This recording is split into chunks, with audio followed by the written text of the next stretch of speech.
नमस्कार।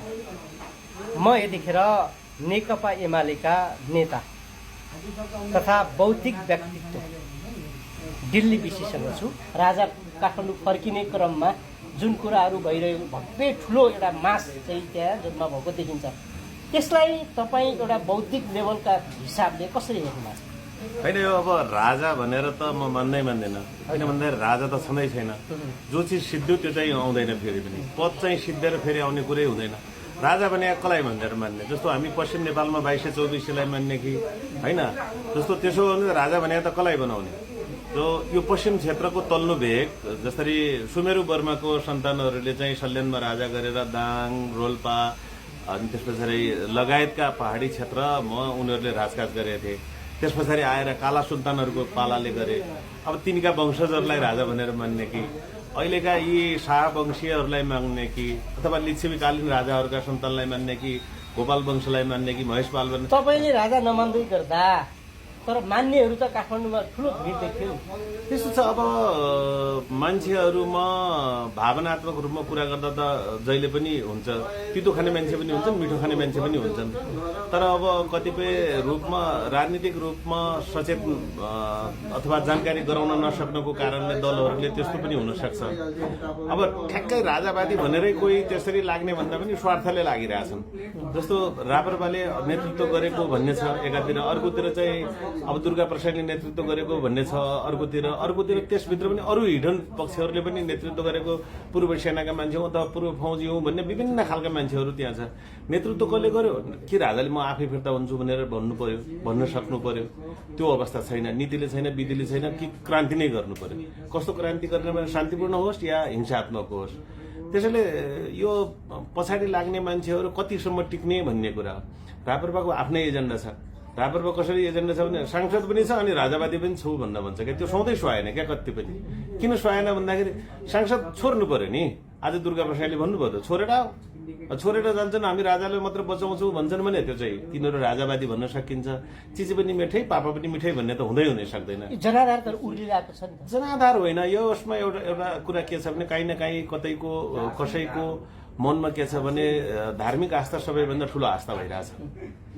उनीहरूले जोडेको कुरा के हो भने हिन्दू धर्मसँग, विष्णु भगवानसँग, धार्मिक आस्थासँग जोडेर बनाएको कुरा हो। त्यो चाहिँ राजा भन्दा पनि धर्मसँग जोडेर कारणले जोडिएको कुरा हो। कतिपय मान्छेहरू त्यसरी पनि जोडिन्छन्।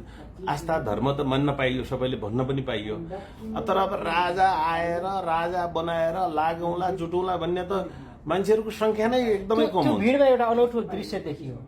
एउटा एकतर्फ राजा, एकतर्फ आदित्यनाथ योगी।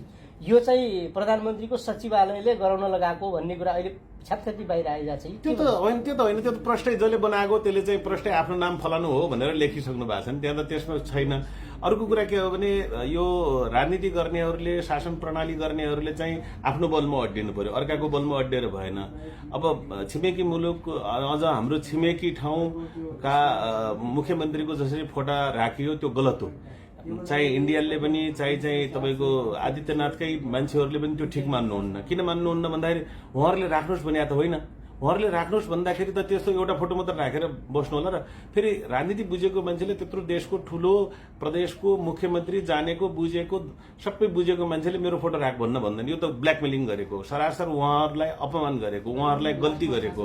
यो गल्ती त उहाँहरूले यसको ठुलो मूल्य चुकाउनु पर्छ। किन चुकाउनु पर्छ भने कहिल्यै पनि इन्डियाले जसरी होल इन्डियाको कुरा छोडिदियो, उत्तर प्रदेशले मेरो मुख्यमन्त्रीको फोटो राख अथवा मेरो राख भनेर भन्दैनन्। त्यो त भन्नु पनि हुन्न। राजनीतिमा यस्तो पनि कहीँ पनि हुँदैन, यो सम्भव छैन। अब कुतर्क गर्नेहरूले के भनिरहेछन् भने मार्क्सको, एङ्गेल्सको, लेनिनको फोटो पनि त राख्छौ नि तिमीहरूले भन्ने छ। तर मार्क्स एङ्गेल्सको फोटो पनि विचारधारात्मक हो। त्यो चाहिँ विश्वभरिका मान्छेहरूले राख्ने कुरा हो। तर अर्को देशको मुख्यमन्त्रीको पद अथवा आसीन भइरहेको व्यक्तिलाई त्यसरी गर्नु भने चाहिँ यो जसले राख्यो, जो आन्दोलनको अगुवाई गरिरहेका छन्, अब त्यो जसले अगुवाई गरिरहेका छन् आफ्नो कद त सिद्धे त्यसले चाहिँ के हुन्छ भन्दाखेरि छिमेकीसँगको सम्बन्ध पनि बिगार्ने कुरा हो। त्यो चाहिँ राम्रो हुँदै होइन। उहाँहरूले कुनै हालतले राम्रो देशमा राजा आउँछन्, राजा त कल्पना कस्तो राजा, लावण्य देशको राजा, स्वस्तानी व्रत कथाको राजा होइन, सिधै राजदरबारमा प्रवेश यदि अब राजदरबारै छैन नि अहिले। निर्मल निवासमा नलएर जो सङ्ग्रहालय छ त्यहीँ गएर शिल्पी लगाइदियो भने त्यो त सम्भव, त्यो त कल्पनै नगर्ने कुरा हो। त्यो कल्पनै किन नगर्ने कुरा हो भन्नुहुन्छ भने त्यसो हो भने राणा आउँछन्? राणा त आउँदैन, राणा पनि त आउनु पर्यो। त्यसो भए त धवल शमशेर राणा अहिले पनि हुनुहुन्छ, अहिले पनि राणा वंशकै हुनुहुन्छ, उहाँ राणा सिरदेन महाराज हुनुहुन्छ, हुनुहुन्न, त्यो सम्भव कुरै हुँदैन। अब यो व्यवस्थाभित्रका कमी कमजोरी हुन्छ, सबै व्यवस्थामा कमी कमजोरी हुन्छ। अब राजा आउँछन्, राजाका पक्षमा केही बोल्ने मान्छेहरूको कस्तो छ भने राजाको शासन प्रणालीमा उहाँहरूले चाहिँ हेर्नु भएको छैन, देख्नु भएको छैन, भोग्नु भएको छैन। 30-35 वर्ष पहिला चाहिँ जन्मेको मान्छे त्यो बेला चाहिँ अहिले 30-35 वर्ष पछाडि आउँदाखेरि राजा ठिकै हो नि भन्ने छ, तर कसरी ठिकै हो? 74 सालदेखि अहिलेसम्मको विकास, निर्माण र प्रगतिका कुरा र त्योभन्दा पहिलाको मात्रै हेरौँ, आकाश पाताल फरक छ। डाटा त प्रष्टै छ नि त। अहिले पनि त्यो बेला चाहिँ राजाको पालामा चाहिँ के थियो, शिक्षामा के थियो, स्वास्थ्यमा थियो, खानेपानीमा के थियो हेरौँ नि त। 8% मान्छेहरूले खानापानी पाउँथे, अहिले चाहिँ तपाईँको झन्डै 96% मान्छेहरूले खानेपानी पाइरहेछन्। पहिला त मूलको पानी खानु पर्थ्यो, खोलाको पानी खानु पर्थ्यो, अहिले त त्यस्तो छैन नि त। त्यसैले यो राजाले राम्रो के विषयमा राम्रो, अनुहार राम्रो भएर हो कि, साथीसँगी भएर हो कि, त्यो पनि क्षमताले हुने होइन नि त, त्यो त वंशले हुने हो। अहिले त हामी क्षमतामा विश्वास गर्छौँ नि त।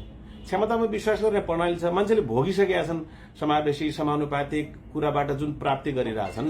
जस्तो समावेशी समानुपातिकबाट आज एउटा चाहिँ दलितको छोरा सिडिओ हुनुभएको छ, दलितको छोरा चाहिँ क्याप्टन हुनुभएको छ, मेजर हुनुभएको, हिजो हुन पाइन्न थियो, प्रहरीको अफिसर हुनुभएको छ, हुन पाइन्न थियो। त्यो कसले ल्याएको भन्दा लोकतन्त्र गणतन्त्रमा आएको चिज हो। अब एकछिन त नारा लाउन पाइयो, त्यो फिल्म हेरेर बाहिर आउँदाखेरि स्टोरी के हुन्छ? दलका नेताप्रतिको वितृष्णा, त्यसको वैकल्पिक शक्ति जनताले चाहिँ खोजिरहेको, त्यो वैकल्पिक शक्ति राजा पनि त हुन सक्दैन। वैकल्पिक शक्ति कस्तो हुन्छ भने पानीको विकल्पमा विष हुँदैन, पातलो छ भनेर पनि पानीको विकल्पमा पानी नै हुन्छ। अब अलिकति कहाँको पानी मिनरल पानी हुने हुन्छ कि सामान्य पानी भन्ने हुन्छ कि, अथवा खोलाको पानी हुन्छ कि कुवाको पानी हुन्छ कि कहाँको पानी हुन्छ, पानीको विकल्प पानी हुन्छ। दलहरूले के चाहिँ नराम्रो गरेका छन्? जस्तो आफ्नै दलका नेतालाई आफैले चाहिँ जेलमा हालेका छन्। दलका नेताले नराम्रो कहाँनिर गरे? व्यक्तिले खराब गर्न सक्छ। कुन चाहिँ पार्टीले मेरो देश सिद्ध्याउँछु भनेर लागेका छन्, छैनन् त्यो चाहिँ। अब हो के भन्दाखेरि अहिले तपाईँले हेरिराखेका कुरा चाहिँ बुस्टअपको जमाना भयो क्या। सामान्य कुरा सोसल मिडिया प्रयोग गरेर बुस्टअप गरिदिने, अनि त्यसलाई चाहिँ यो चाहिँ खत्तम रहेछ अरे भन्नु भने तथ्याङ्क पछाडि थाहा छैन।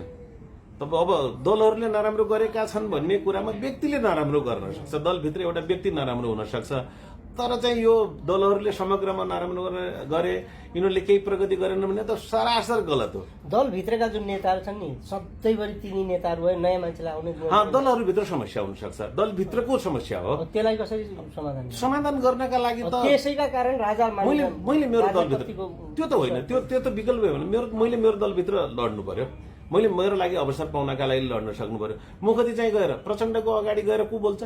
बोल्दैनन्, प्रश्न गर्दैनन्। पार्टी अध्यक्ष, हाम्रो पार्टी अध्यक्ष जस्तो केपी शर्मा ओलीको अगाडि गएर यो प्रस्ताव मैले राखेको थिएँ, यो चाहिँ प्रस्ताव गलत भयो भन्ने त आजसम्म बाहिर कोही पनि आएको छैन। अथवा शेरबहादुर देउवाको अगाडि मैले यो प्रस्ताव राखेको थिएँ, त्यो प्रस्ताव गलत भयो, उहाँले नराम्रो बाहिर असस्तो लोकप्रियताका लागि भनिदिने होइन, के गर्नुभयो? शेरबहादुर देउवाले लाइभ गरेर चाहिँ केन्द्रीय कमिटिको बैठक चलाएको तपाईँ हामीले हेऱ्यौँ। नेकपा एमालेको अध्यक्षले चाहिँ तपाईँको बैठकहरूमा प्रस्तुत गरेका कार्यपत्रहरू हेरिरहेछौँ, देखिरहेछौँ। प्रचण्डले जनार्दनले पेश गर्नुभयो नि त, उहाँले सामना गर्नुभयो। त्यो त त्यति पनि त नहुने कुरा, एकदम मुर्दा शान्ति त दल हुँदैन। दल भने चाहिँ त्यसमा पनि नेपालमा दलहरू भने चाहिँ अन्ततोगत्त सबैले समाजवाद मान्छन्। जस्तो काङ्ग्रेसले पनि समाजवाद मान्छ, कम्युनिस्टहरूले पनि समाजवाद मान्यो। समाजवाद भने अन्तरसङ्घर्ष हो। अन्तरसङ्घर्ष भने वैचारिक हुन्छ, अन्तरसङ्घ तपाईँको चाहिँ कार्यक्रमिक रूपमा अन्तरसङ्घर्ष हुन्छ। अब अन्तरसङ्घर्ष गरेनन् भने किन गर्यो भने निष्कर्षमा दलको विकल्प राजा होइन, हुँदैन। दलको विकल्पमा दलै हुन्छ, दलको विकल्पमा कहिले राजा हुँदैन, कहिल्यै हुन सक्दैन। धन्यवाद छ यहाँको उत्कृष्ट विचारको लागि। धन्यवाद। नमस्कार।